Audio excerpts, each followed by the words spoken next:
Hello বন্ধুরা, good morning. কেমন আছো তোমরা সবাই? আশা করি তোমরা সবাই ভালো আছো, আর আমিও এখন খুব ভালো আছি। মেনকা মণ্ডল চ্যানেলে তোমাদের অনেক অনেক স্বাগত আর অনেক অনেক ওয়েলকাম।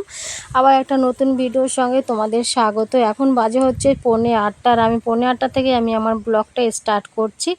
আজকে আমি সকাল থেকেই ব্লগটা স্টার্ট করছি জামা কাপড় কাচতে বসে, কেননা আজকে আমি সকালে এই সকালবেলা যদি জামা কাপড় না কাচি তাহলে রোদ উঠে গেলে আমি আর কিছু করতে পারবো না। আমি ভেবেছিলাম আজ জামা কাপড় কাচবো না, কিন্তু আবার দু মন দু আশা করে জামা কাপড়গুলো কেচেই দিলাম, যেহেতু রোদটা ভালো উঠেছে। কেননা আজকে একদিনে আমার জামা কাপড় কাচা শেষ হবে না, আমার মোটামুটি 2 দিন লাগবে। আজকে কিছুটা ভিজিয়েছি আর কালকের জন্য কিছুটা রেখে দিয়েছি। একসাথে এক গাদা জামা কাপড় ভিজালে কাচাকাচি করতেও প্রচুর সমস্যা হয়, অসুবিধা। তারপরে আবার মেলারও জায়গা নেই। দুটো তার আছে, দুটো তারে আর কি সমানভাবে যদি ভালো করে জামা কাপড় বেশি ভিজালে আবার মেলা যায় না, শুকায় না, সেগুলোকে আবার ধরে নিয়ে ঘরে রাখতে হয়, আবার পরের দিন বার করে দিতে হয়। আমি তাই ঠিক করেছি 2 দিনেই কাচবো, দরকার নেই একবারেই শুকিয়ে যাবে। 2 দিনে কাচলে পরে ভালোভাবে মিলে দিলে একবারেই শুকিয়ে যায়। তার জন্য আমি সকালে ভাতটা রান্না করেই ওকে বার করে দিয়েই, তোমাদের দাদাকে বার করে আমার দোকানে চলে গেছে। তারপরে আমি জামা কাপড় নিয়ে বসেছি। তার আগে আমি বাসনগুলো ধুয়ে নিয়েছি, নাহলে এই জায়গাটা আবার মানে বাসন থাকতো, জামা কাপড় কাচতাম, একটু বিচিকিটি ব্যাপার ছিল। তার জন্য বাসনগুলো ধুয়ে জায়গাটা পরিষ্কার করে তারপরে কাচাকাচি করছি। আজকে যেগুলো ভিজিয়েছি সবগুলো ঠান্ডা জলে ভিজিয়েছি। কোথাও যাওয়া তো নয়, এই যে শাস্তি হয় আমার জামা কাপড় কাচা, কেননা আমরা তো পরের দাস, তাই না? আমরা পরের দাস, আমরা হচ্ছে চাকর যাকে বলে, বুঝেছ? আমাদের জন্য সব কিছু পড়ে থাকে, আমাদের বিয়ে করে আনে এগুলো করারই জন্য, ভাত রান্না করা, জামা কাপড় কাচা, ঘর গোছানো। কিন্তু যতই করো নাম তুমি কোনোদিনও পাবে না। যাই হোক, পর কখনো আপন হয় না, কোনোদিনও হয় না, পর কখনো আপন হয় না। এক গাছের ছাল এক গাছে কোনোদিনও লাগে না। তুমি যতই কাজ করো না কেন, তোমাকে অপমান, অবহেলা, বদনাম নিতেই হবে। তো কী আর বলবো, সেজন্য এখন মনটা আমার এখন পাথর হয়ে গেছে। যে বলছে বলুক, আমার শুনে লাভ নেই। কিন্তু মাঝে মধ্যে একটু যখন চিন্তা ভাবনা করি, একা একা বসে থাকি, তখন খুব খারাপ লাগে। এত কিছু করার পরও মানে কি পাচ্ছি, তার মানে কিছুই না, জিরো জিরো। তো যাই হোক, তো মন খারাপের কথা বলে লাভ নেই। আমি যেইটুকু টাইম মানে থাকতে চাই, মানে ভালোভাবে বেঁচেই থাকতে চাই, মন খারাপ করে না। তো তোমাদের সঙ্গে হেসে খেলে যেন এইভাবেই আমার দিনগুলো যেন পার হয়ে যায়। আর তোমাদের ভালোবাসায়, তোমাদের সাপোর্টে আমি যেইটুকু মানে দিনগুলো পার করছি, অনেক ভালো লাগে আমার।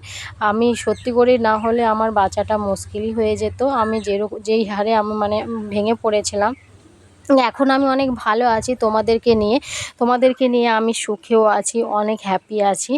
যেটুকু টাইম ফাঁকা পাচ্ছি, মন খারাপ বলে কিছু অপশন থাকছে না। তোমাদের সঙ্গে গল্প করছি, তোমাদের সঙ্গে ইয়ার্কি করছি, তোমাদেরকে নিয়ে সব কিছু করছি। আমার এতেই আমার অনেক শান্তি, ভালো লাগছে। আর আমাদের ট্যাঙ্কিটা বসানো নেই, তার জন্য মোটর চালাতে হয় দিনে 10 বার। ট্যাঙ্কিটা বসানো থাকলে এটা হয় না। তো কি বলো তো, এই একটা করে করছিলাম, তো ডিসিশনটা চেঞ্জ হয়ে গেল যে এইসব জায়গায় এই জায়গাটা আমরা থাকবো না, সেজন্য ডিসিশনটা একটু চেঞ্জ হয়ে গেল। তার জন্য আর কিছু করলাম না, সব কিছুই বন্ধ করে দিলাম। করতে চাইছিলাম অনেক কিছুই, কিন্তু করলাম না, বন্ধ করে দিলাম। যেইখানে থেকে মান সম্মান বদনাম যেখানে নেই, সেইখানে থেকে লাভ নেই। তো যেই কদিন ছিলাম অনেক কষ্টে, অনেক অবহেলা, অনেক অনেক অনেক কষ্টে দম বন্ধ করেছিলাম, কিন্তু কাউকে কিছু বলতে পারতাম না। মনে যা ছিল মনে ছিল, কিন্তু কিছু প্রকাশ করতে পারতাম না। আমি প্রকাশ করার মতো সেরকম লোক পাইনি। কাকে প্রকাশ করব মনের কথা বলো? সে আবার যে পেছন থেকে ছুরি বসাবে না, তার কোনো গ্যারান্টি নেই। তার জন্য কিছু বলতাম না কাউকে। অনেক কষ্ট করে এখানে ছিলাম, কিন্তু এমন কোনো দিন ছিল না যে আমার সঙ্গে কেউ মানে ঝগড়া করতে আসেনি। এমন মানে পরিবেশে আমি থাকি, পায়ে পা লাগিয়ে ঝগড়া পর্যন্ত করতে এসেছে, এমনও দিন গেছে আমার। তো যাই হোক, আমি মানে এইখানে এসে আমার একটুখানি শিক্ষা হয়েছে, মানে মানুষগুলোকে আমি চিনতে পেরেছি। এই জায়গায় না আসলে আমি হয়তো চিনতে পারতাম না। তো এখানে এসে আমি সেইটা চিনতে পেরেছি, বুঝেছো? অতএব তো যাই হোক, ওসব কথা বন্ধ করি। ওসব কথা না বলে এখন নিজের কাজগুলো করে নিই। তো নিজের কাজগুলো এখন মোটামুটি কমপ্লিটের মধ্যেই। তো জামা কাপড়গুলো আমি কেচে নিয়েছি আর বিছানার চাদরটা রেখে দিয়েছি। আমার আবার বিছানার চাদর একদিন দুদিন পর পর না কাচলে ভালো লাগে না।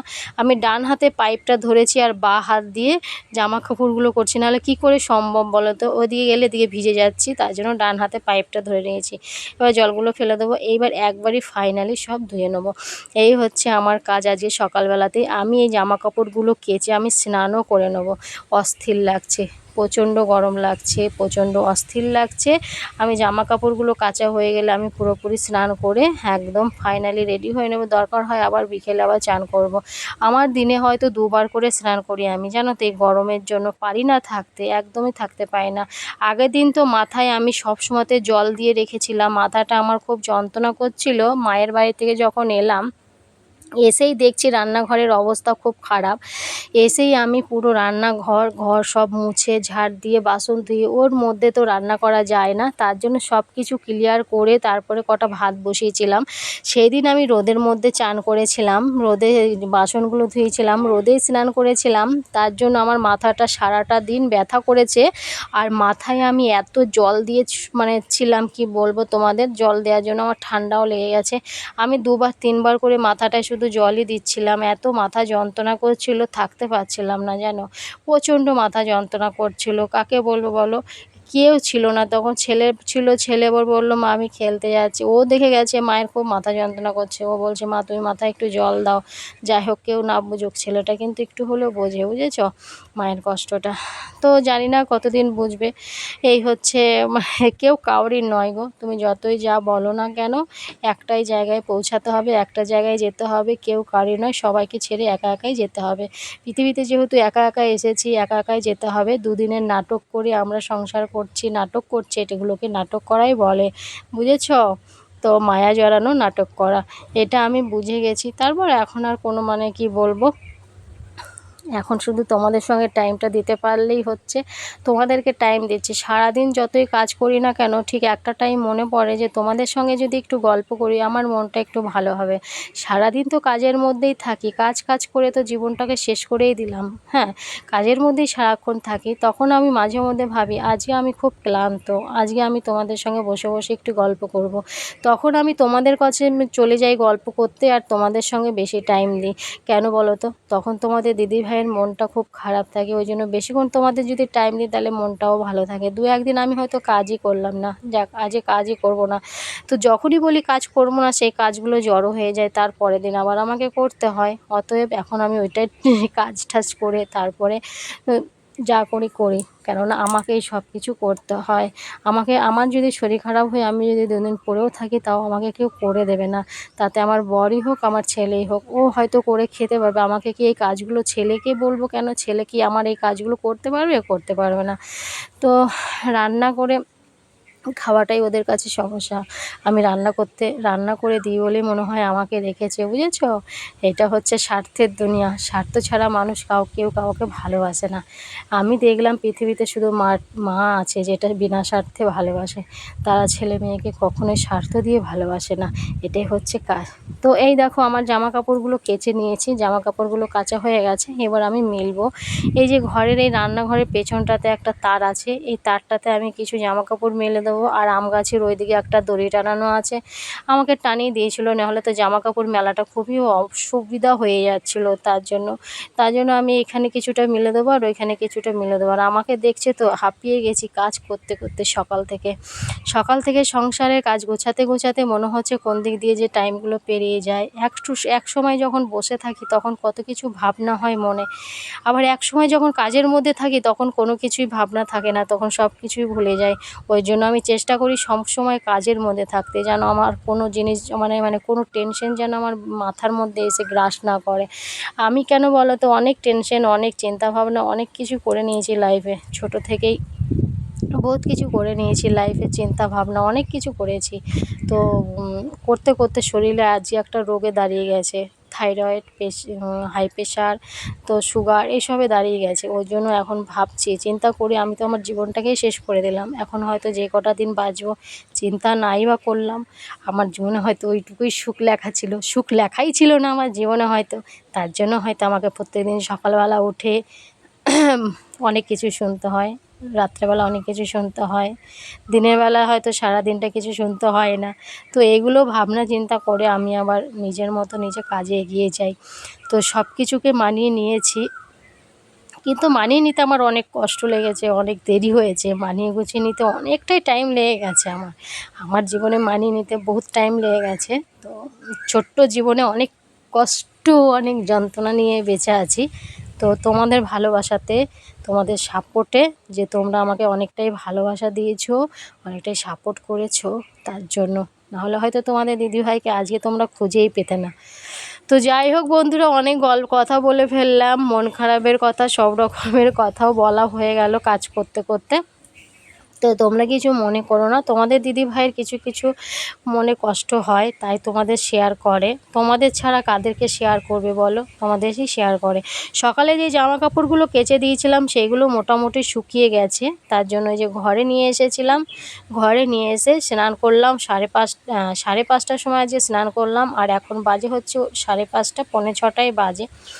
হ্যাঁ, 5:30, না তারও কম বাজবে। তখন এসে আমি এই জামাকাপড়গুলো ভাঁজ করে নিচ্ছি। না হলে যে আকাশের যা মেঘলা অবস্থা, জামাকাপড়গুলো ভাঁজ করে যদি না ভেতরে ঢোকায় ধুলো বালি পড়বে। আর আমাদের ঘরটা ধুলো পড়ার জম, আমাদের ঘরটা প্রচুর ধুলো, ঝড় এলে ধুলো বালি অনেক ঢোকে।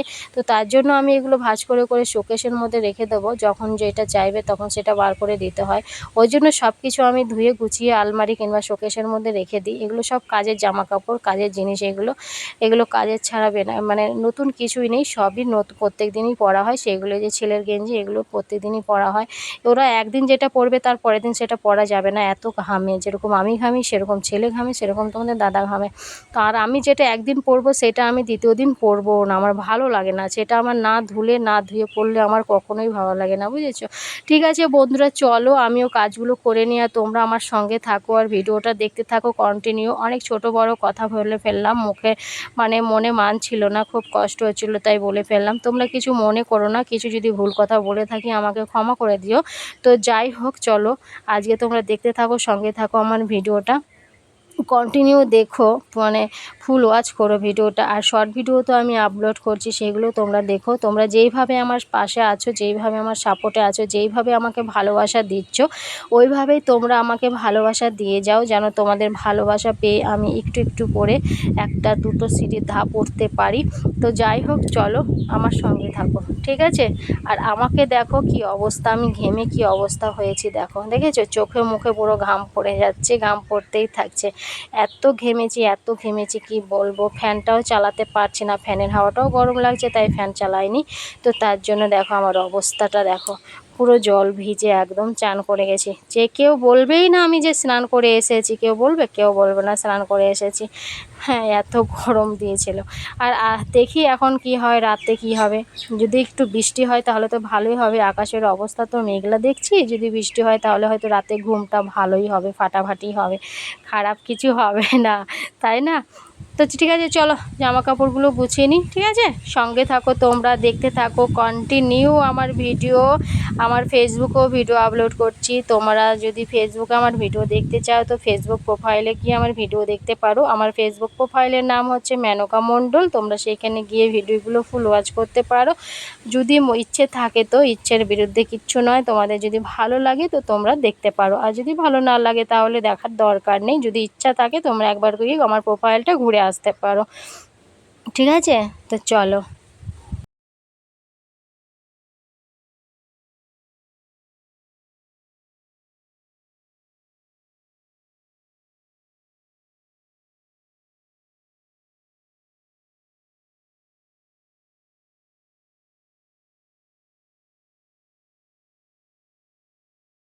সুন্দর হাওয়াও দিয়েছে, কি সুন্দর হাওয়া। গরমে স্নান করেছি, কেউ বলবে আমি এইমাত্র স্নান করেছি। জাস্ট মাথায় শ্যাম্পু করে স্নান করে শুধু সিঁদুরটা, ও তোমাদের সামনে তো দেখেছো, তোমাদের সামনে বলছি, তোমরা তো দেখলেই যে তোমাদের দিদিভাই স্নান করেই বাইরে বাসন ছিল সেইগুলো ঘরে নিয়েই তারপরে ঘরে যেই কাঁচা জামা কাপড় ছিল, যে জামা কাপড়গুলো কেচেছিলাম, হ্যাঁ সেই জামা কাপড়গুলো শুকিয়েছিল, সেই জামা কাপড়গুলো ভাঁজ করলাম। আর এই দেখো স্নান করে কেবল নাইটিটা মিলে আর মাথায় শ্যাম্পু করেছিলাম, সেই ওড়নাটা বাঁধা ছিল মাথায়, সেইটা শুধু মিলে দিয়েছি, হাওয়াতে শুকিয়ে যাবে। আর এ দিয়ে করেছি অনেক মেঘলা আকাশ আর ঝড়ের মতো হাওয়া দিয়েছে, তো খুবই আনন্দ লাগছে, হাওয়াটা দারুণ ফাটাফাটি লাগছে হাওয়াটা। এই মাছি দেখো না, সত্যি খুব সুন্দর লাগছে হাওয়াটা, আর ওয়েদারটাও খুব ভালো লাগছে। আর মুখটা দেখেছো গরমে আজকে সেরা কষ্ট করেছি, গরমে সেরা সেরা। তো মুখে দেখো ঘামাচির মতো উঠে গেছে। মুখটা যদি সারাক্ষণ কাপড় দিয়ে ডলতেই থাকি তো মুখের 12টা বেজে যায় না বলো। তো রান্না করা, তারপরে দুপুরবেলা আজকে অনেকটাই চাপ গেছে। তোমাদের দাদাভাই আবার বাড়িতে এসেছিলো খেতে, তো বাড়িতে খেতে এসেছিলো তখনও সেই গরম গরম পকোড়া, মানে পটলের পকোড়া করে দিয়েছিলাম, আর সে ভেজে রেখে দিয়েছি বিকেলে মুড়ি দিয়ে খাওয়ার জন্য। বিকেলবেলায় ভেজেছি, তখন বাজে প্রায় 4:30 পৌনে 5টা। আজকে ভাত খাওয়া হয়েছে পৌনে 5টায়, আজকে ভাত খেয়েছি। আর মুখটা দেখো আমার লাল হয়ে গেছে, গরমে লাল হয়ে গেছে। কি করি বলো তো, কিছু করার নেই। হাতটা জ্বালা করছে আজকে, পকোড়ার সেই পটল আর পেঁয়াজ বেসন একসঙ্গে এরকম করে চটকেছি না, তাই জন্য হাতটা না প্রচুর জ্বালা করছে। লঙ্কাও মাখানো হয়েছে, তাই জন্য হাতটা জ্বালা করছে। এরকম যদি হাওয়া থাকে, এরকম যদি ঠান্ডা থাকে তাহলে ভালো থাকে। তোমরা বিশ্বাস করবে না, ওইটুকু টাইমের মধ্যে জামা কাপড়গুলো ঘরে ভাঁজ করতে যেটুকু টাইম, ওইটুকু টাইমের মধ্যে আমি যে কি ঘামা যে ঘেমেছিলাম। আর চুলটা ভেজা চুলই বেঁধে রেখে দিয়েছি, চুলটা ভেজা চুলই বেঁধে রেখেছি। আর এই যে গোলে গোলে সিঁদুরটা করবে, প্রচণ্ড গরম, চুলটা আঁচড়ায়ও নেই। 2বার করে স্নান হলো, এক সকালে করেছি আর এই যে এখন করলাম বিকেলবেলা। তোমাদের দাদাভাই আগে স্নান করে নিয়েছিল, আমি আজকে স্নান করেই খেয়ে নিয়েছি। তোমাদের দাদাভাই আজকে স্নান করে তারপরে খেতে দিয়েছি, তারপরে আমিও খেয়ে নিয়েছি। তারপরে বাসন হয়েছিল, খেয়েছি, সেই বাসন হয়েছিল, বাসনগুলো ধুয়েছি। তারপরে বাবা অনেক জোরে ঝড় উঠেছে, আমার ছেলেটা গেছে খেলতে, দেখো আসে না, ও তো দেখছে ঝড় উঠেছে, বাড়ি চলে যায়। দেখো কত জোরে হাওয়া দিয়েছে, ওকে তো বাড়ি চলেই আসতে হয়, এখনও বাড়ি আসছে না, একটা টেনশন হয় না বলো। বাপরে ভালোই হাওয়া দিয়ে দিয়েছে। আমার ছেলেটাকে নিয়ে না আমি আর পারি না গো, ঝড় উঠে গেছে বন্ধুরা। ঠিক আছে চলো আজকের মতো ভিডিওটা আমি এখানেই শেষ করছি, আবার দেখা হচ্ছে নেক্সট ভিডিওতে। ঝড় উঠেছে, ঝড়, দেখেছো আমার ছেলেটা এখন আসছে না, ভালোই ঝড় দিয়েছে। কি যে লাগে না, কেমন লাগে বলো তো। ঠিক আছে বন্ধুরা চলো টাটা আজকের মতো, ঠিক আছে আবার নেক্সট ভিডিওতে তোমাদের সঙ্গে দেখা হচ্ছে। অনেকটাই ঝড় উঠেছে, বৃষ্টি হবে কিনা জানি না, কিন্তু ঝড় জোরদার উঠেছে। আমার মুখের চুলগুলোর অবস্থা দেখো।